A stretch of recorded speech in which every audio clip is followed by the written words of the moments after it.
네, 안녕하세요.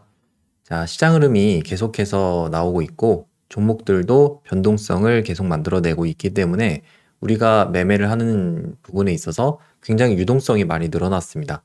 물론 이 시기에 돈을 많이 불리고, 그리고 매매를 하시면서 경험치를 많이 쌓는 것도 중요하지만, 이때 주의해야 될 게 있습니다. 시장은 이렇게 사람들이 많이 매수를 하게 됐을 때는 분명히 어느 구간에서는 최고점에 대한 신호가 나올 수가 있어요.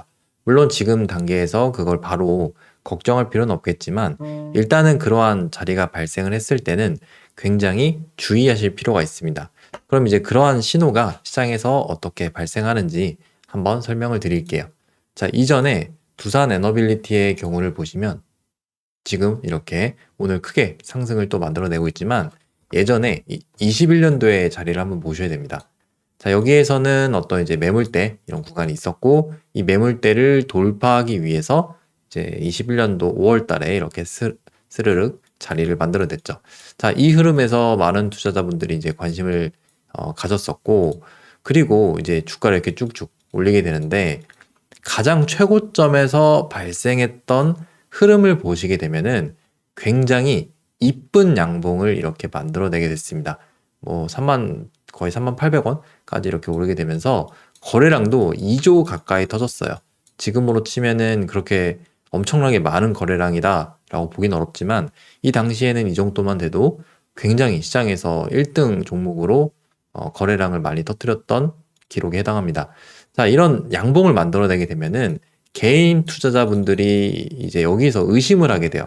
그러니까 이제 여기서부터 이렇게 쭉쭉 올라올 때는 하다가 늦는 거 아니야? 늦는 거 하다가 이렇게 빡 주가를 올리게 됐을 때 이제서야 매수를 합니다. 그러니까 이제 당연히 저희는 그 세력주를 매매하는 입장에서 이런 데를 보통 공략을 하면서 이런 데서 이제 단기 트레이딩을 주로 하잖아요. 뭐 이거를 홀딩해서 다 먹을 수도 있겠지만 가장 베스트겠지만 만약에 그런 매매가 안 된다고 한다면 일단 이런 구간에서는 매수를 하진 않습니다. 그런데 정말 많은 투자자분들이 거의 이거 2조 되는 거래량이 발생하잖아요. 여기서 많은 물량들이 개인 투자자분들에게 넘어가게 되는데 자, 그렇게 심리를 유도하기 위해서 굉장히 많은 시장에서의 관심도를 끌어내고 이쁘게 만듭니다. 그러니까 매수를 안 하고는 못 배기게 만들어요, 얘네들이.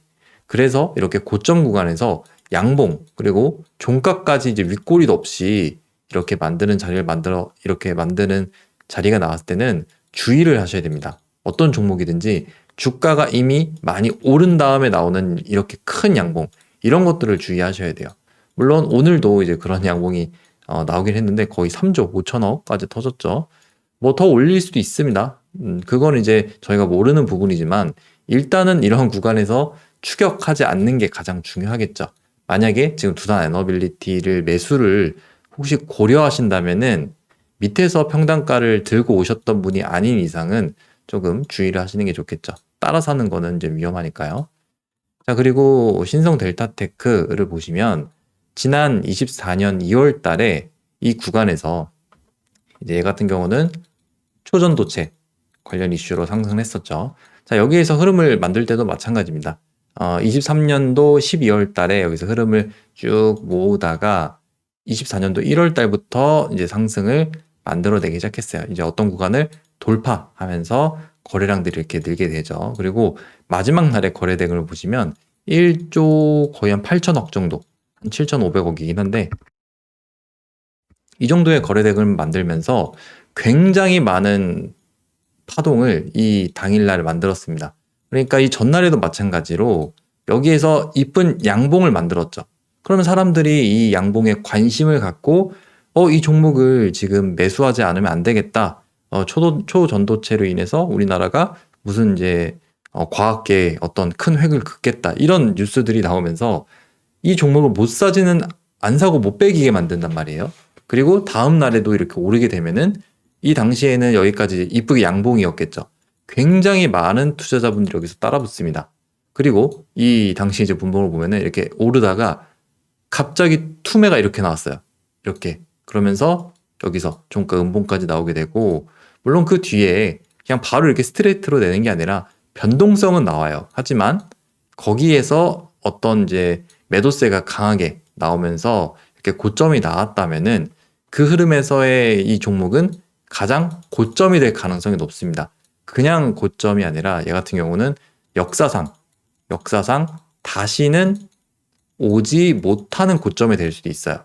그래서 지금 자리를 보시면은 굉장히 많은 하락까지 만들다가 최근에도 이렇게 작년에 상승이 또 나오긴 했는데 이 구간을 넘지 못합니다. 뭐 나중에 또 어떻게 될지는 모르겠지만 일단은 이런 자리가 나왔을 때는 우리가 이후에 매수를 하지 않는 게 가장 중요하다고 생각합니다.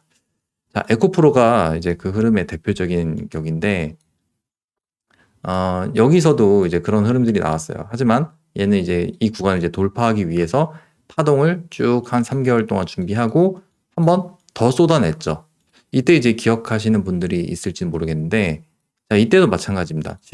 저는 날짜도 기억해요. 7월 26일 날에, 2차전지, 얘뿐만 아니라 포스코 계열 종목들까지 전부 다 오르면서 모든 2차전지가 이날 수급을 다 쏟아냈습니다. 거래량도 4조 가까이 터지게 되면서 굉장히 많은 흐름들이 나왔어요. 이때도 분봉이 이러고 있다가 갑자기 이제 윗꼬리가 나타났다는 거는 종가에 매도세가 나왔다는 거잖아요.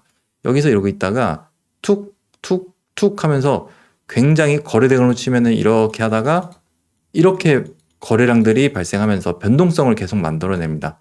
그럼 얘네들이 왜 이렇게 하냐면 주가를 끌어올리는데도 얘네들도 어쨌든 돈이 들어요. 돈이 들기 때문에 이 위에서의 물량을 정리하기 위해서 사실 변동성만 만들면 되거든요.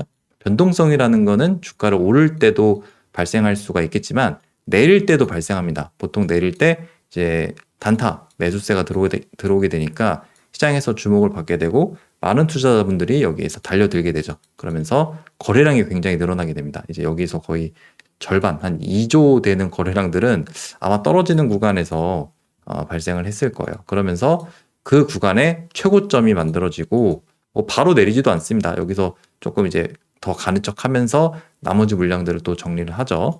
자, 그 뒤부터 어떻게 됐나요?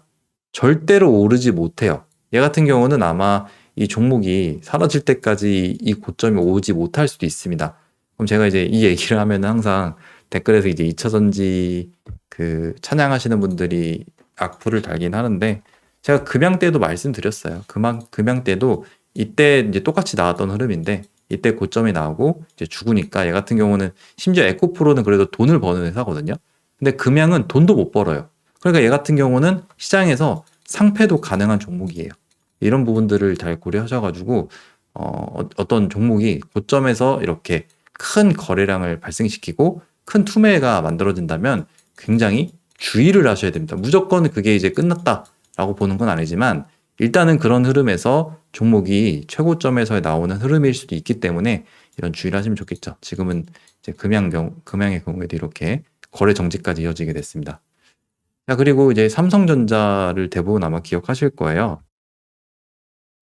자, 삼성전자도 예전에 그 21년도 이때 이제 코로나 장세 이후에 변동성을 굉장히 크게 만들어냈습니다. 여기서 쭉 오르게 되면서 마지막에 이제 이때 무슨 말이 있었냐면은 얘가 10만 원 간다. 삼성전자가 이제 분할한 이후에 10만 원을 간다고 모든 투자자분들이 심지어 이제 동네 할머니 아주머니들까지도 이제 통장을 털어서 삼성전자를 사야 된다는 얘기가 정말 많았습니다. 그리고 이날 거래대금 보시면은 8조예요, 8조. 8조의 거래대금이 터지면서 많은 분들이 여기서 매수를 들어오게 됐습니다. 그러니까 고점에서 만약에 이제 밑에서 그랬으면은 이게 상승 신호라고 볼 수도 있겠죠. 근데 고점에서 이런 신호가 나타나게 되면은 정말 많은 투자자분들이 개인 투자자분들이 달려들게 되고 여기서부터 이제 끌어왔던 그 이제 주도 그런 흐름들이 있을 텐데 그 사람들은 이미 여기서 다 유익이 빠져나갔습니다. 그 사람들이 이제 빠져나가니까 이제 주가는 이제 힘을 못 쓰고 이렇게 내려갈 수밖에 없어요. 지금도 여기서 이제 반등이 나왔지만 이 구간을 돌파하지 못하죠. 그러면서 다시 내려가는 거예요. 나중에는 이제 또 어떻게 될지 모르죠. 하지만 그 흐름이 나왔을 때는 우리가 그 시점에서 그 종목 또는 이제 시총이 너무 큰 종목 같은 경우에는 시장 자체가 이 종목으로 인해서 내려갈 수가 있습니다. 그러니까 지금도 마찬가지예요. 지금 코스피가 이렇게 계속 상승을 하고 있죠. 이때 당시도 그래요.